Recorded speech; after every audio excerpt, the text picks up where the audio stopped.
جو UHS کے ساتھ ایفیلیٹڈ ہے یا خود یونیورسٹی ہے ان کی ڈگریز ساری جگہ ریکگنائز ہوتی ہیں. لیکن اس کے باوجود بھی جب ہمارے ڈاکٹرز باہر جاتے ہیں تو انہیں جس ملک میں جانا ہو اس کے انٹری ٹیسٹ دینے ہوتے ہیں. اچھا. جیسے اگر کوئی امریکن ڈاکٹر پاکستان آ جائے تو اس کو پاکستان میں پریکٹس کرنے کے لیے پاکستان کا PMDC کا امتحان پاس کرنا ہوگا. اچھا.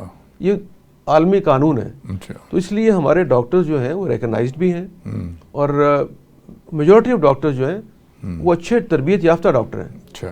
کیونکہ جو سسٹم ہے پاکستان میں ابھی ہیلتھ کا تعلیم کا وہ اتنا بگڑا نہیں ہے. اچھا. اچھا. اس میں ابھی معیار قائم رکھا جا رہا ہے. اسی لیے جو ہماری پوسٹ گریجویشن ہے وہ بھی ابھی تک بہت اچھی عالمی معیار کی اس لیے ہے اچھا. کہ جو ہمارے کالج ہیں جو پوسٹ گریجویٹ تعلیم دلاتے ہیں اس میں کافی اسٹرکٹ سسٹم ہے ایگزامینیشن کا. اچھا. اور پاسنگ ریشو بھی کم ہے. اچھا. جس کی وجہ سے ہمارا معیار ابھی قائم ہے. ٹھیک ہے. ڈاکٹر صاحب آپ ہلال احمر کے چیئرمین رہے اور اب جو ہم دیکھ رہے ہیں ہلال احمر کی حالت بڑی کمزور ہو گئی ہے. آپ کے زمانے میں جو آپ نے ایک کافی اس پہ محنت کی تھی اس کے بارے میں ذرا آپ ہمارے ناظرین کو بتائیے. اصل میں جب میں گیا تھا وہاں پہ تو وہ ایک ڈیڈ ہارس تھا. جی. تو اس سے پہلے کوئی وہاں ایک چیئرمین صاحب تھے تو ان کا انٹرسٹ کوئی زیادہ نہیں تھا کیونکہ ریٹائرڈ لوگ لگتے ہیں وہاں پہ تو وہ پھر انٹرسٹ لیتے نہیں ہیں روٹین کے مطابق. تو میں نے جب وہاں گیا تو میں نے سوچا کہ اس میں دو چیزیں کرنی پڑیں گی. ایک تو یہ کہ ڈیڈ ہارس کو زندہ کرنا ہے. دوسرا وہاں سب سے بڑا ایشو تھا سسٹینیبلٹی کا. اچھا. کہ فنڈز گورنمنٹ سے ملتے نہیں ہیں, انٹرنیشنل سپورٹ شرنک کر رہی ہے تو کیا کریں. تو ہم نے سب سے پہلے تو اس کو سسٹینیبل کیا. ٹھیک ہے. مختلف ذرائع جو تھے ان کو ہم نے دوبارہ اکٹھا کر کے کنسولیڈیٹ کر کے ہم نے نیشنل سیونگز میں رکھوا دیے پیسے ویسے. اچھا. تاکہ وہ اگلے ہر 10-15 سال میں ڈبل ہوتے رہیں, تنخواہیں ملتی رہیں. تو سسٹینیبلٹی پہلے کی. اس کے بعد ہم نے انیشیٹو لیے کہ دنیا میں اس وقت کون سی چیزیں ہیں جو انٹرنیشنلی سپورٹ مل رہی ہے اور اٹریکٹ کر رہی ہیں. وہ پرانا تھا جی ہیلتھ ہے, اس میں امداد بند ہو گئی تھی. تو اس پر معلوم ہوا آج سے کچھ 7-8 سال پہلے کہ دنیا دیکھ رہی ہے کلائمیٹ چینج کی طرف. تو ہم نے اس میں لیڈ لی. اس طرح اور کئی نئے پروجیکٹ بنائے جو کلائمیٹ چینج کے تھے, ڈیزاسٹر مینجمنٹ کے تھے. تو ان پروجیکٹس کو ہم نے دنیا کے مختلف فورمز پہ پیش کیا جس سے گرانٹس ملی اور محکمہ ریوائیو ہوتا گیا.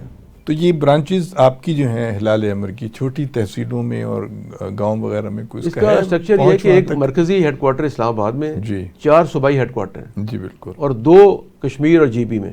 ٹھیک ہے. تو سمجھے 6 ہو گئے. جی. اور ایک پہلے فاٹا کا تھا. لیکن مطلب اگر کسی ریموٹ ایریا میں کوئی خدا نہ ریموٹ میں ڈسٹرکٹ لیول جو ہے ہر اگر وہاں بلڈ کی ضرورت اچانک پڑ جائے, کوئی ایسا مسہیپ ہو جائے, ڈسٹرکٹ برانچز ہر جگہ ہیں. یہاں ڈپٹی کمشنر صاحب اس کے چیئرمین ہوتے ہیں. اچھا. اور ایک باڈی اور سیکٹری وہاں ہوتا ہے جو فلنتھراپسٹ ہوتے ہیں. ٹھیک ہے. تو یہ ڈپینڈ کرتا ہے کہ کہاں پہ باڈی ایکٹیو ہے, کہاں پہ ڈپٹی کمشنر صاحب کا انٹرسٹ ہے جو چیئرمین ہے. تو جہاں جہاں اچھے لوگ ہیں وہاں پہ برانچز اچھا کام کر رہی ہیں. ٹھیک ہے. جہاں پہ انٹرسٹ نہیں ہے وہاں وہ مردہ ہو چکی ہیں. ٹھیک ہے. اچھا جی, عبدالستار ایدھی صاحب نے بین الاقوامی سطح پہ اپنے آپ کو منوایا ہے اور ان کی بڑی خدمات ہیں. آپ ان کی فاؤنڈیشن کے یعنی چیف ایڈوائزر مقرر ہوئے ہیں حال ہی میں. نہیں, کافی عرصہ ہو گیا. اچھا, کافی عرصہ ہو گیا. اس کے بارے میں ذرا آپ بتائیے. اچھا دیکھیں, کیونکہ ایدھی فاؤنڈیشن جو ہے نا یہ پرائیویٹ NGOز میں لارجسٹ NGO ہے اور اس کے پاس سب سے بڑا ایمبولینسز کا فلیٹ بھی ہے. بالکل. اور اس کے علاوہ ان کے بہت سے کام ہیں. آپ روزانہ دیکھتے ہیں کہ ان کے ہاں بیوہ عورتیں, یتیم بچے, اس کے بعد اور بہت سے ایشوز ہیں جن پہ وہ کام کرتے ہیں. تو اس میں ہماری کنٹریبیوشن یہ ہے کہ ایدھی صاحب کے آگے صاحبزادے ہیں, ان کے صاحبزادے کے جو آگے بیٹے ہیں وہ سارے ڈیڈیکیشن سے کام کر رہے ہیں. تو اس میں ہماری کنٹریبیوشن یہ ہے کہ ہم نے ان کا جو ہیومن ریسورس ہے جس میں ڈرائیورز تھے, لوگ ہیں, ان کو ہم نے آئرش ٹرینڈ ٹیچر سے ٹریننگ کرائی ہے. اچھا اچھا. تاکہ ان کا ایکسپوجر انٹرنیشنل ہو جائے. اچھا. اگر ایک ایمبولینس ڈرائیور ہے تو اس کو فرسٹ ایڈر بھی بنایا ہے, اور جو باقی فرسٹ ایڈر کام کر رہے ہیں ان کو باقاعدہ ایک آئرش کورس پڑھا کے ان کے امتحانات دلائے. اچھا. پھر انہی لوگوں میں سے ماسٹر ٹرینر تیار کیے. تو آئیڈیا یہ تھا کہ جو سٹاف کام کر رہا ہے اس کی جو صلاحیتیں اس میں اضافہ ہو جائے, وہ بڑھ جائے اور عالمی جو معیار ہے اس کے مطابق کام کریں. تو وہ ہماری ایک کنٹریبیوشن اس میں ہے. اچھا اچھا. تو ڈاکٹر صاحب آپ بتائیے, ہماری حکومت کو بھی کوئی آپ مشورہ دیجیے. ہمارا ہیلتھ سیکٹر جو ہے وہ دن بہ دن کمزور ہوتا جا رہا ہے. پہلے وہ جو ہیلتھ کارڈ انٹروڈیوس ہوا تھا اس سے بہت لوگوں کو فائدہ ہوا.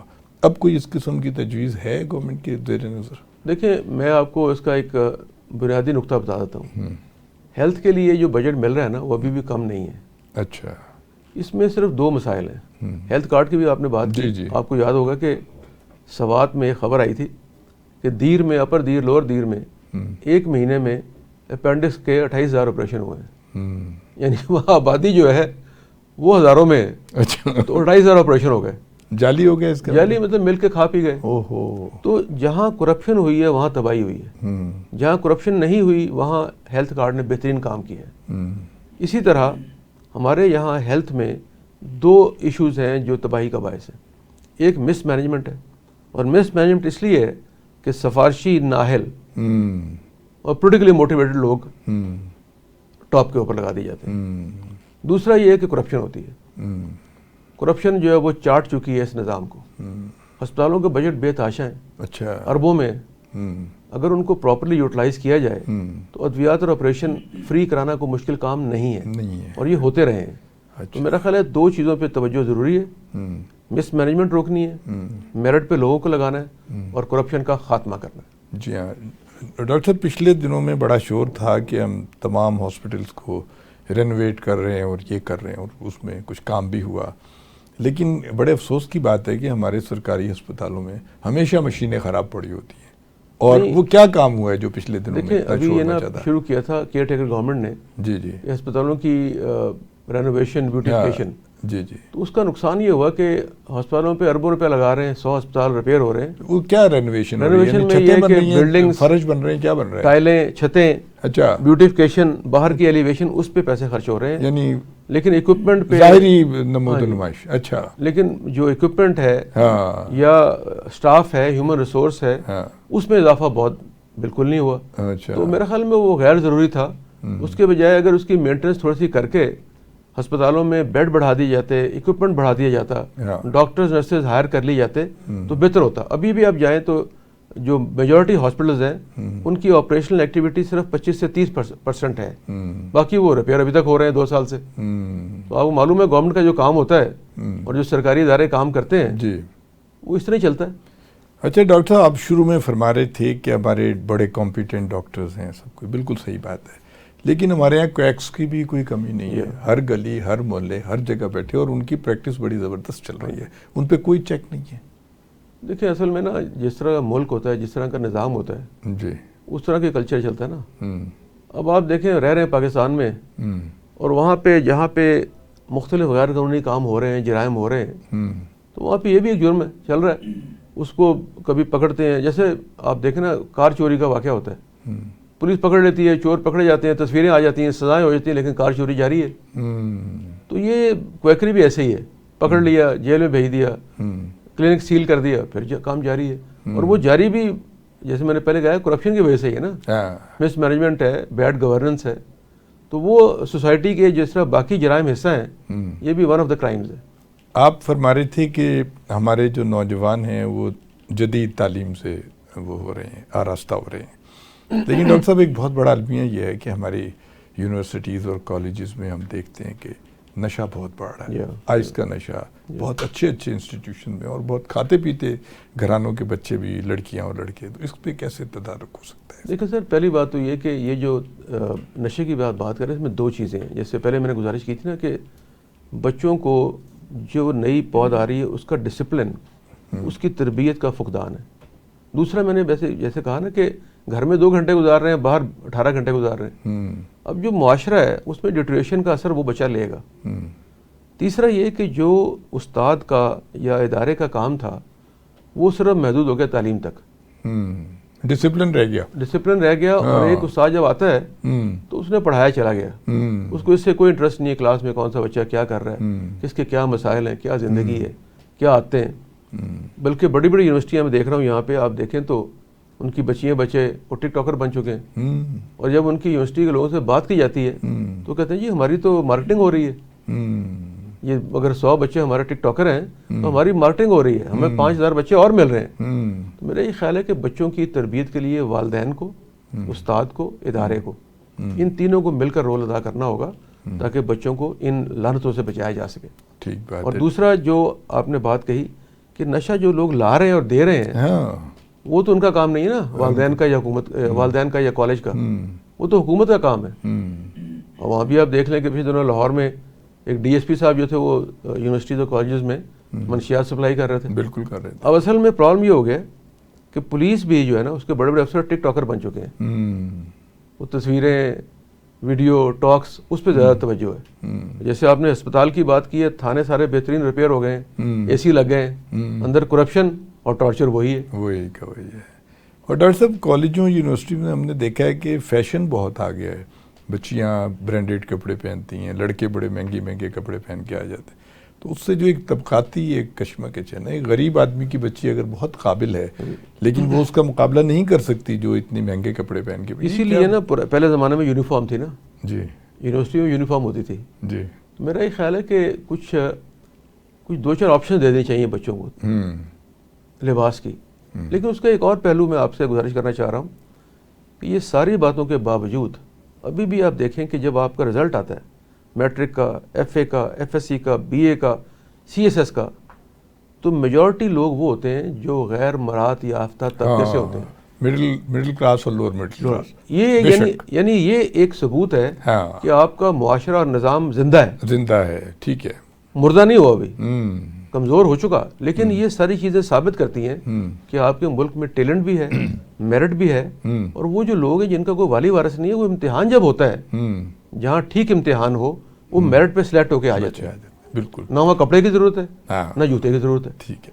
اچھا ڈاکٹر صاحب، ایک یہ ہوا ہے کہ جب سے تعلیم پرائیویٹ سیکٹر میں آئی ہے تو مہنگائی بہت ہو گئی، یعنی تعلیم مہنگی بہت ہو گئی ہے. اور وہ ایک عام جیسے سرکاری ملازم ہے، وہ کہاں سے افورڈ کرے گا اتنی لاکھوں روپے میں او لیولز ہو رہا ہے اور کتنے لوگوں میں اے لیولز ہو رہا ہے. کیا سر یہی میں گزارش کر رہا تھا کہ اگر یہی اے لیول اور او لیول سرکاری اداروں میں شروع کر دیا جائے اور وہاں پہ آپشن دے دی جائے کہ آپ نے میٹرک کرنا ہے یا یہ کرنا ہے، جی، تو 70% تو کیٹر پرائیویٹ اسکول نہیں کر رہے، سرکاری اسکول کر رہے ہیں. لیکن ان کی ٹریننگ نہیں ہے، ان کے ٹیچرز کی پرابلم یہ ہے. ابھی گورنمنٹ اسلام آباد میں کچھ ٹرائلز ہو رہے ہیں. اچھا. جس میں اپ گریڈیشن آف گورنمنٹ اسکولز ہے، ان کی بیوٹیفیکیشن ہے، بچوں کی تعلیم ہے، ان کے لباس ہیں، انہیں آرٹیفیشل انٹیلیجنس کی ٹریننگ ہے، ووکیشنل کئی چیزیں وہاں پہ ٹرائل ہو رہی ہیں. اچھا. پائلٹ پروجیکٹس چل رہے ہیں. اچھا. اور اس میں اسلام آباد میں محکمہ تعلیم وفاقی اور پرائم منسٹر اس پہ توجہ دے رہے ہیں. تو میرا خیال ہے کہ وہ ناممکن کام نہیں ہے، مشکل بھی نہیں ہے.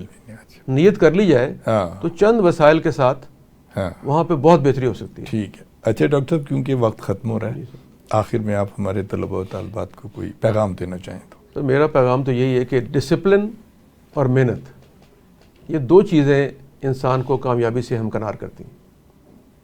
بہت شکریہ ڈاکٹر سعید الہی صاحب، آپ نے بہت انفارمیٹیو باتیں کی ہیں اور ہمیں یقین ہے کہ ہمارے طلباء و طالبات کو بھی پسند آئی ہوں گی. آپ نے اساتذہ کے بارے میں بھی بات کی، اسکولوں کے ڈسپلن پہ بات کی، کردار سازی پہ بات کی، اور آپ نے پروفیشن پہ بھی بات کی.